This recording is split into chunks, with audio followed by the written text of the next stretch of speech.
자, 아이들에게 이런 카드를 주겠습니다. 짜잔. 자, 이 카드가 어떠한 의미를 하는지 순서대로 한번 나열해 볼래? 그럼 아이들이 카드를 보죠. 안녕하세요. 강명주의 창의력 놀이터 채널을 운영하고 있는 창의력 전문가 강명주입니다. 반갑습니다. 자, 오늘은요, 추론적 사고와 전략적 사고가 왜 필요한지에 대해서 하나하나씩 한번 이야기를 해보려고 해요. 자, 우리가 아이들 지식으로는 아마 많이 뇌가 성장했을 겁니다. 그런데 문득문득 이런 경우가 있어요. 아니, 우리 아이가 이렇게 똑똑한데 왜 이렇게 대처를 못하지? 이런 경우가 있죠. 뭐 한 예로 들어볼게요. 우리 아이가 버스를 타고 어디를 가야 될 상황이 됐는데 새 정거장이 지나면 내려야 된다고 한번 아이들에게 설명해 줬다고 볼게요. 자, 아이가 이런 지식들을 갖고 한 정거장, 두 정거장, 세 정거장 짠 하고 내리면요, 원하는 위치, 엄마랑 만날 수 있는 장소에 내릴 수 있습니다. 하지만 상황이 과연 그렇게 될까요? 사람이 너무 많다 보면요, 정거장이 거쳐갔는지 안 거쳐갔는지도 잘 모를 때도 있고요. 혹여나 당황해서 아이가 핸드폰을 보고 있다가 지금 내가 몇 정거장 지나가는지 모르고 결과적으로 아무 장소에 내릴 때가 있습니다. 그리고 와서 아이들 어떻게 할까요? 그때부터 멘붕이 오기 때문에 대처 능력이 확 떨어져요. 즉, 우리가 알고 있던 지식대로만 아이들이 행동했기 때문에 돌발적인 상황들이 일어났을 때 아이들이 대처할 수 있는 힘이 없기 때문입니다. 그래서 추론적 사고와 전략적 사고를 갖고 있는 친구들 같은 경우는요, 이 상황 속에서 얼마나 유연하게 이 상황이 일어났을 땐 이렇게 대처하고 이러한 상황이 주어졌을 때 내가 이렇게도 움직여보고 해보면서 아이들이 그 상황을 잘 마무리하고 슬기롭게 대처할 수 있는 힘을 키울 수 있는 거죠. 그래서 오늘은요, 추론적 사고와 전략적 사고에 대해서 한번 이야기를 해보도록 하겠습니다. 자, 먼저 추론적 사고는요, 어떠한 여러 가지 단서들을 보고요, 그 상황에 맞게 이 단서가 이러한 내용들을 의미하는 거구나 라고 해서 그 내용을 추론하고 결과를 만들어내는 능력이에요. 자, 간단히 놀이를 한번 설명을 해드려 볼게요. 자, 아이들에게 이런 카드를 주겠습니다. 짜잔. 자, 이 카드가 어떠한 의미를 하는지 순서대로 한번 나열해 볼래? 그럼 아이들이 카드를 보죠.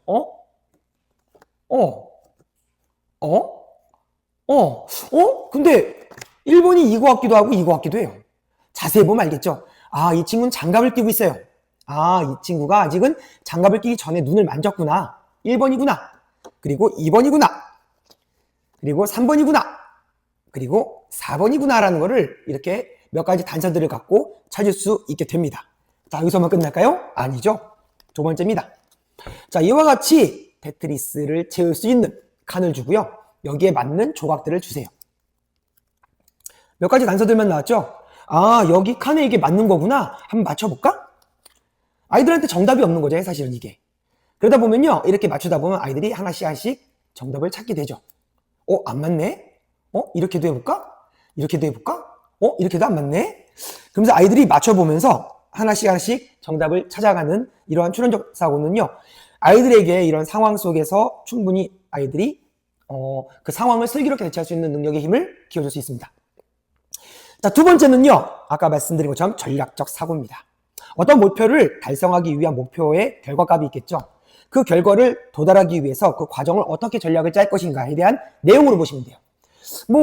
쉽게 말씀드리면 우리 아이가 시험을 보기 위한 시험 공부 5과목을 해요. 국어, 영어, 사회, 과학, 이렇게 이따 할게요. 근데 아이가 수학과 과학의 점수는 매우 높아요. 그러면 그 비중을 좀 줄이고 국어에 대한 비중을, 영어에 대한 비중을 높여서 공부할 시간들을 많이 배정하는 거죠. 자, 이렇게 되면요, 아이들은 자연스럽게 전략을 새롭게 짭니다. 자, 그럼 놀이가 뭐가 있을까요? 이렇게 여쭤보시는데 놀이에 대해서 한번 말씀드려 볼게요. 피구, 축구, 신체적으로 많이 움직일 수 있는 부분들. 어떻게 될까요? 축구는 11명에서 축구를 할 때 상대편의 어떠한 전략으로 어느 곳으로 공을 갖고 올 경우에 우리 팀에는 어느 부분을 막고 저쪽 팀의 약한 부분인 이쪽을 공략해서 공격을 하자. 이런 부분들이 전략이 되겠죠. 또 두 번째, 집에서 할 수 있는 부분. 자, 바둑이 될 수도 있고요, 알까기가 될 수 있습니다. 자, 알까기를 해볼게요. 10개의 돌이 있고 엄마도 10개의 돌이 있어요. 내가 쳐봤더니 이게 한 번에 맞추는 게 안 되네? 그럼 먼저 가까이 접근을 먼저 해보자. 그리고 내가 쳤을 때 두꺼운 돌이 있고 얇은 돌이 있는데 두꺼운 돌은 상대방을 치고 튕겨져 나가는 게 좀 자연스러운데 이 돌은 너무 얇아서 내가 쳤을 때 그 돌을 뛰어넘어가니까 별로 안 좋다. 그래서 가까이 붙이기도 하고 멀리서 공격할 수 있는 돌들을 여러 개로 나눠서 할 수 있는 방법으로 전략을 짜서 공격을 할지, 그리고 어떠한 상황 속에서 어떻게 대처할지에 대해서 이러한 부분들을 충분히 놀이를 통해서 배울 수 있게 됩니다.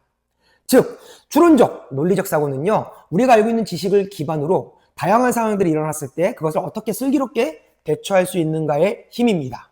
물론 상황을 대처할 수도 있지만요, 기가 막힌 아이디어를 만들어내는 힘이 되기도 합니다. 그렇기 때문에 전략적 사고와 추론적 사고를 이렇게 한번 교육해 보시면 우리 아이들의 능력들이 충분히 개발될 수 있습니다. 자, 이 영상을 보시고요, 분명히 도움이 되셨다면 구독과 좋아요, 알림 설정 잊지 마세요. 감사합니다.